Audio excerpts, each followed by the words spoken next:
Bom dia, boa tarde, boa noite, tá rolando. Tudo bem com vocês, pessoal? Espero que sim, professor David. Mais uma aula de português, nossa última aula da semana, né? Iniciando agora. E nós vamos lá continuar falando sobre a diferença entre o português de Portugal e o português brasileiro, né? Que é o que nós falamos atualmente. Tá, pessoal? Na última aula a gente conseguiu elencar algumas diferenças no vocábulo, né? A gente conseguiu ver a origem, como que se formou depois desse período de colonização, como foi que o português ele foi adotado como língua principal do Brasil, depois dessa colonização dos índios. E agora, né, depois de todo esse processo, o português é um dos idiomas mais falados do mundo, devido à quantidade, né, de habitantes no Brasil. Que eu acho que não sei se eu cheguei a mostrar para vocês, mas o Brasil aí hoje tem quase 20 vezes mais uh, pessoas, né, a população, do que o Portugal. Deixa eu mostrar para vocês aqui.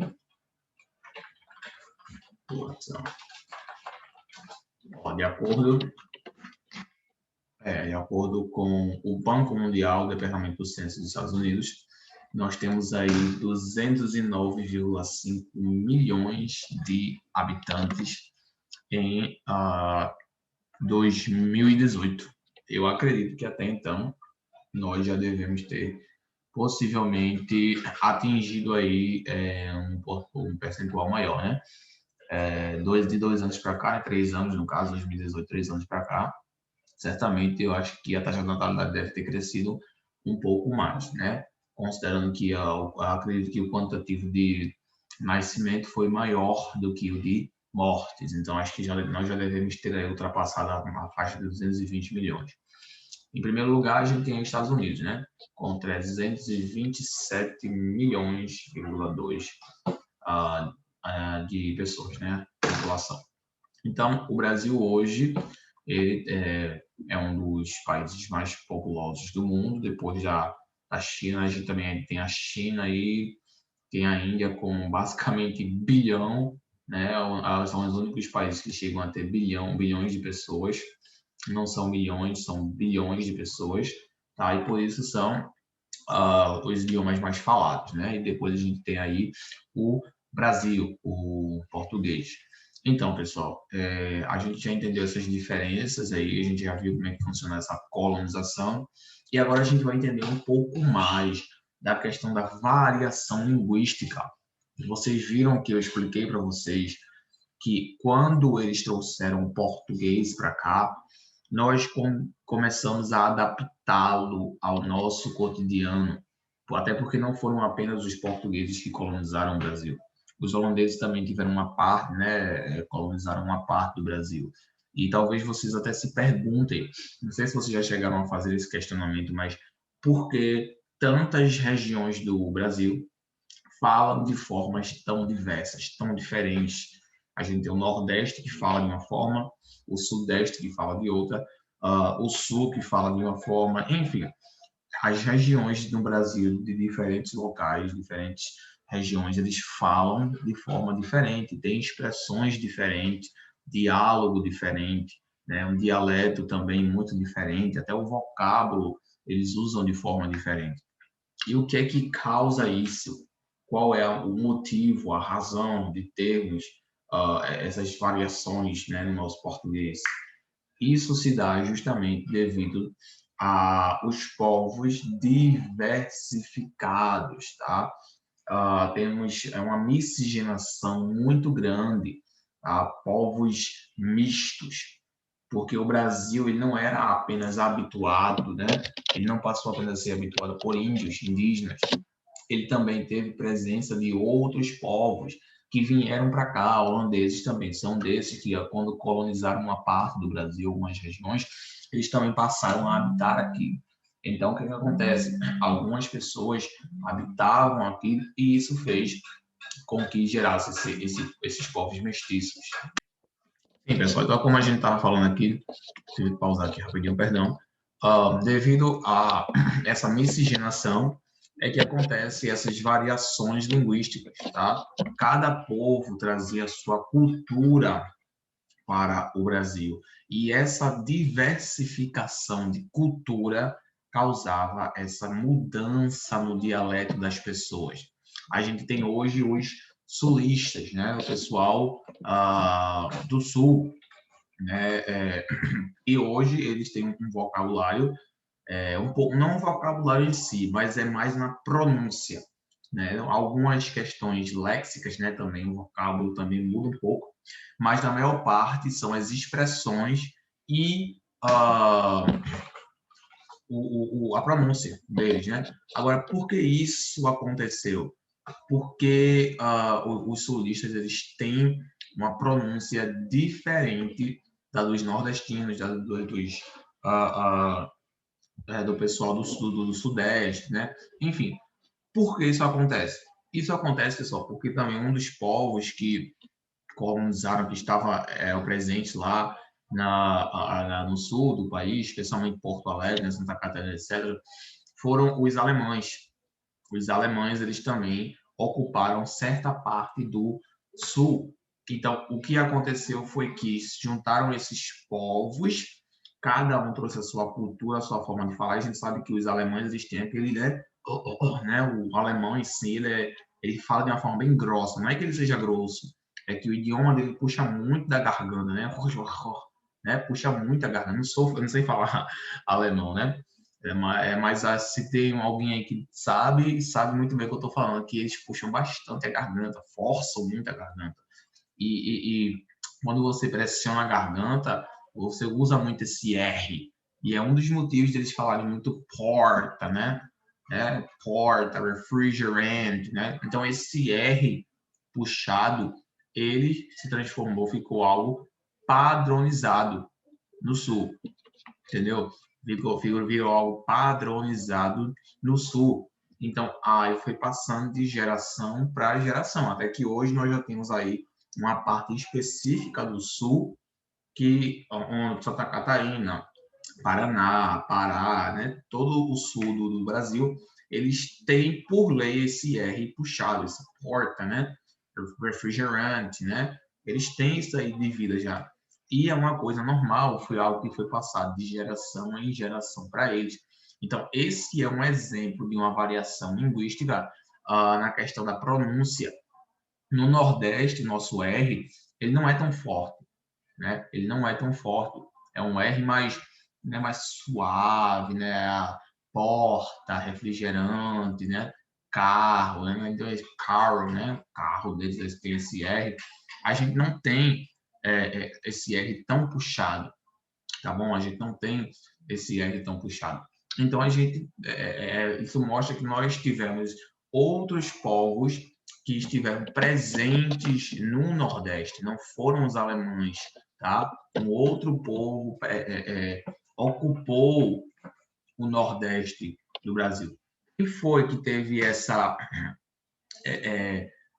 ocupação aqui no Nordeste? Quem foi que teve essa ocupação no Sudeste, tá bom?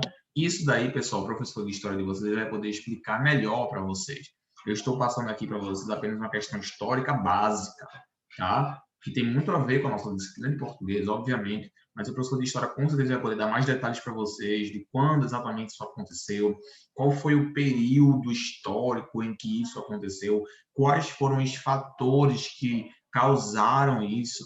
Certamente vocês querem se perguntar, mas por que, professor? Por que os holandeses, por que os portugueses, os alemães decidiram ocupar justamente o Brasil? Quais eram os fins, sabe? A gente sabe que certamente teve uma questão relacionada ao capital, né? Dinheiro estava envolvido aí.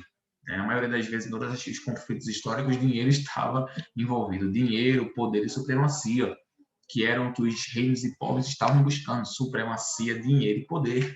Eram essas três visões que eles tinham aí.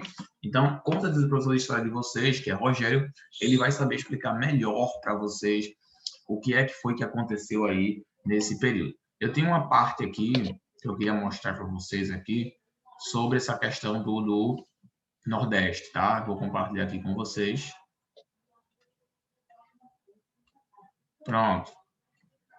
Então, ó, a gente tem aqui a história econômica do Nordeste, né, que envolve também um dos motivos de termos aqui, ó, holandeses que investiram também aqui um capital estrangeiro e passaram a produzir aqui. E isso fez com que eles habitassem aqui, tá? Então, essa questão econômica, aqui, deixa eu mostrar tudo aqui para vocês, ó. Essa questão econômica também tem a ver com a questão da miscigenação.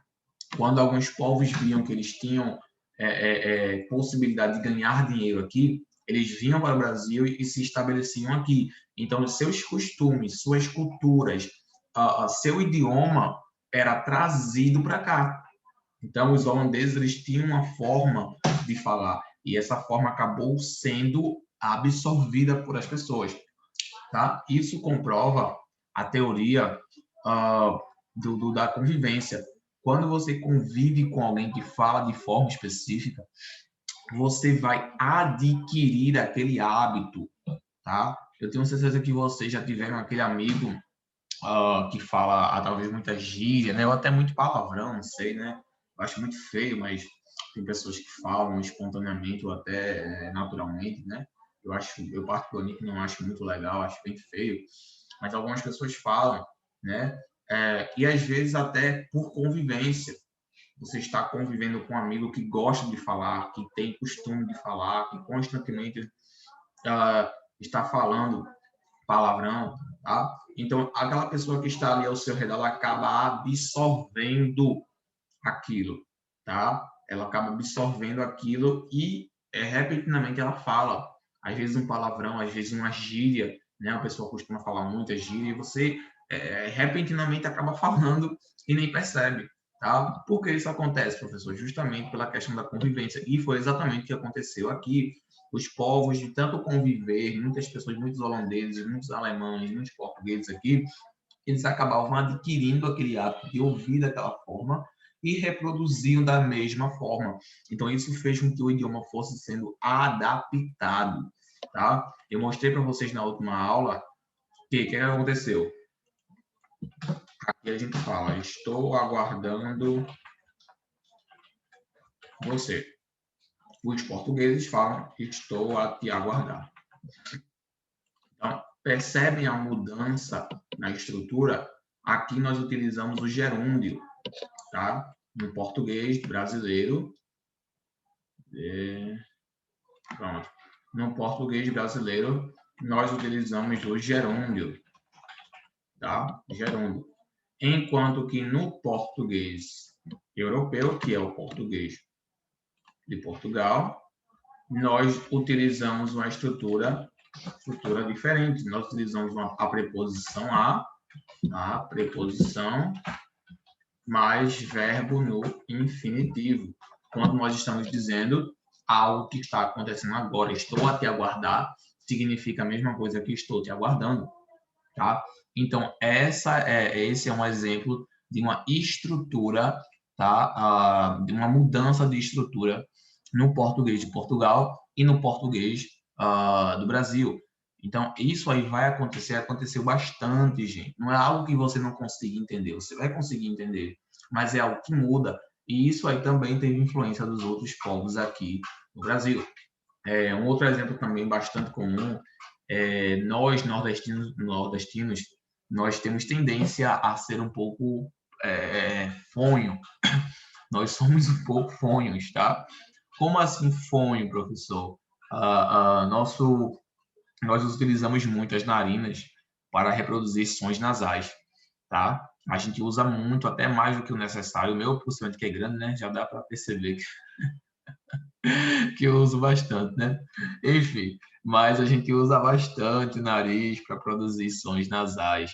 Por que isso acontece, professor? Se vocês perceberem, a gente usa muito o nariz quando a gente fala. A maioria, uma boa parte do som, ele sai pelo nariz. Se a gente cobrir, o som fica esquisito. Por que isso acontece mais, na maior parte das vezes, no Nordeste? Porque pelo ar do Nordeste ser um pouco mais seco, tá? Nós precisamos respirar mais. Isso faz com que nós precisemos pausar mais, usar mais os narizes, as narinas, para produzir a voz. Até porque a voz é uma junção, né, do ar junto com o nosso aparelho fonador. Sem ar, nós não conseguimos falar. Tentem falar sem usar o ar de vocês. É impossível. Não vai sair. Se não tiver o ar que sai, que você fona com a boca, você não vai conseguir falar. Então, nós precisamos respirar mais para podermos falar, justamente porque o ar daqui é muito seco, então ele não preenche todo o nosso pulmão. É como se ele não desse uma sensação de preenchimento. Então, nós precisamos respirar mais. E é justamente isso que eu estou mostrando para vocês, tá, pessoal? É essa necessidade de respirar mais para conseguirmos usar todo o nosso aparelho fonador. Então, isso é uma questão também do Nordeste, que acontece mais no Nordeste. No Sul, talvez nem tanto, pelo ar já ser um pouco frio, né? Eles não têm essa tendência de respirar tanto, não tanto quanto nós, apesar do ar não ser, né, ser frio, mas é um ar bem poluído, né? Tanto é que pesquisas indicam que os paulistanos, a maioria deles tem problemas respiratórios devido à fumaça inalada, né? Que é um estado e uma cidade com muita poluição no ar devido aos automóveis que produzem os gases, né? Que prejudicam a nossa atmosfera, prejudicam a camada de ozônio. Tá? Então, os paulistanos, eles têm essa tendência de ter problemas respiratórios, eles inalam muito ar contaminado, ar impuro, tá bom? E isso também, claro, que vai afetar no seu vocal, tá, pessoal? Então, eu acho que vocês conseguiram entender qual é o ponto aqui. Eu acho que vocês conseguiram entender essa miscigenação, o motivo de existir essas variações linguísticas. Inclusive, uma das nossas aulas vai falar sobre a variação linguística, a importância do respeito mútuo, a importância de nós entendermos, compreendermos o dialeto de outra pessoa. Muitas pessoas sofrem preconceito, são julgadas, são humilhadas, ofendidas por possuírem um dialeto diferente. E isso é completamente errado, gente.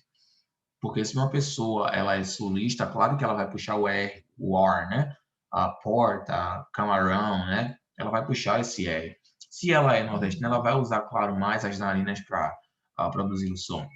Isso são coisas que precisam ser respeitadas, tá? Os povos possuem diferentes origens e essas origens são justamente o que a gente está tentando explicar para vocês, que cada um possui uma origem diferente e essa origem vai influenciar na forma como eles se comunicam, tá bom? Então essa questão do preconceito, ela precisa ser eliminada, tá? Eu acho que o povo que mais sofre preconceito, além dos nordestinos, também são os mineiros, né? Especialmente o povo que costuma morar no campo, né? Que a gente chama hoje de matuto, né? Também é uma expressão um pouco até ofensiva.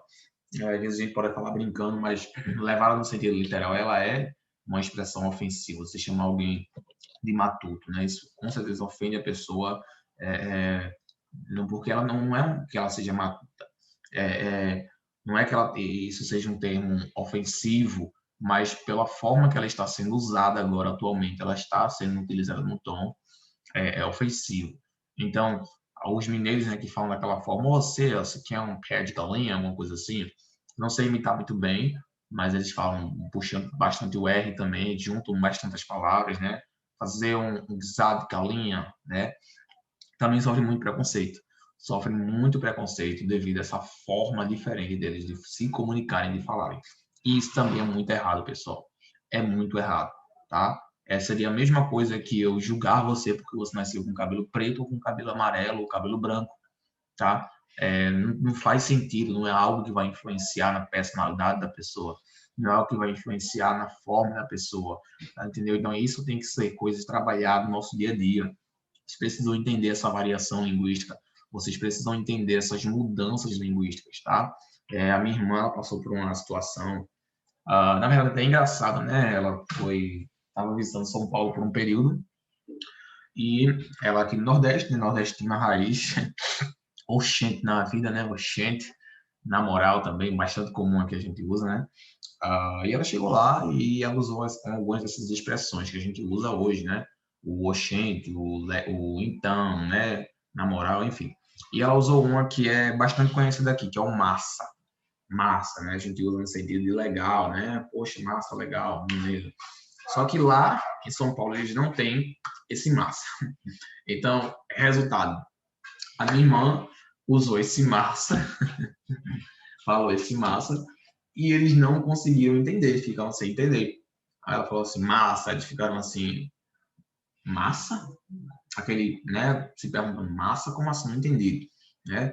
Ficaram se perguntando, se questionando, e não conseguiram entender, porque eles não falam massa, eles não usam essa expressão nordestina, tá? E a minha irmã falou, não, eu quis dizer que isso é massa, e ela não sabia explicar, como assim massa? Você está falando de massa, de pão? Não, o que ela quis dizer foi que isso é legal, isso é maneiro, mas eles não conhecem esse massa, eles usam maneiro, eles usam legal, eles usam interessante, né? Usam maneiro, né? Enfim, mas eles não usam legal. Então, o que é que foi que aconteceu? Eles não entenderam, né? Ela explicou depois, eles conseguiram entender. Mas isso é um exemplo de uma variação linguística, tá? De um dialeto, uma expressão que a gente usa aqui, mas que não é utilizado lá. E é preciso tomar muito cuidado. Se uma pessoa trouxer esses dialetos, essas expressões, ela não deve ser julgada, tá? Ela não deve, porque é a forma dela de se comunicar, é a forma como ela se expressa, tá bom? Da mesma forma que a gente fala lá, a gente fala o oxo, na moral, o massa, e são coisas particulares, peculiares, né? Perdão, são coisas peculiares do Nordeste, e eles vão ter também que entender e aceitar, tá, pessoal? Mas a gente vai ter uma aula mais específica sobre isso, que é a variação linguística. Mas eu acho que com essas duas aulas vocês conseguiram entender a formação do nosso português. Ainda temos uma aula sobre isso, onde eu vou explicar, vou dar um pouco mais de detalhes para vocês sobre a formação do nosso idioma, tá bom? Eu espero que vocês estejam gostando de estudar sobre o nosso idioma, é muito interessante, muita coisa legal para falar sobre o português brasileiro. Tá? Ainda vamos falar dos países que falam português e comparar também, fazer algumas comparações, né? O galego e outros países também, tá bom? Então vou ficar por aqui, pessoal. Novamente foi um prazer estar aqui com vocês. Deus abençoe vocês, tenham uma ótima semana e vejo vocês na próxima aula. Fui, gente. Até a próxima.